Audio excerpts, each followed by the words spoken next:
சிவபெருமான் மொத்தம் 19 அவதாரங்கள் எடுத்துள்ளார். அதில் 12வது அவதாரம் கிருஷ்ண தர்ஷன் அவதாரம். ஒருவர் வாழ்க்கையில் யாகம் மற்றும் சடங்குகளின் முக்கியத்துவத்தை உணர்த்தவே சிவபெருமான் இந்த அவதாரத்தை எடுத்தார். அடுத்ததாக 13வது அவதாரம் விஸ்வரியா அவதாரம். அனைத்து விதமான ஆபத்துகளில் இருந்து மனிதனை காக்கவே சிவபெருமான் இந்த அவதாரத்தை எடுத்தார். அடுத்ததாக 14வது அவதாரம் சுரேஸ்வரர் அவதாரம். தனது பக்தர்களை சோதிக்க இந்திரன் வடிவில் உருவெடுத்தார் சிவபெருமான். அதனால்தான் அவரை சுரேஸ்வரர் என்று அழைக்கின்றோம். அடுத்ததாக 15வது அவதாரம் கீரத் அவதாரம். அர்ஜுனன் தவத்தில் இருந்த பொழுது கீரத் அல்லது வேட்டைக்காரன் உருவம் எடுத்தார். சிவபெருமான் அர்ஜுனனை கொல்ல மூக்கா என்ற அரக்கனை அனுப்பி வைத்தார்.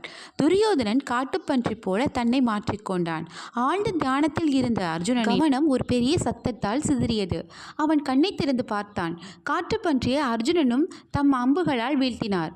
யார் காட்டுப்பன்றியை முதலில் வீழ்த்தியது என்ற சந்தேகம் அர்ஜுனனுக்கும் கீரத்துக்கும்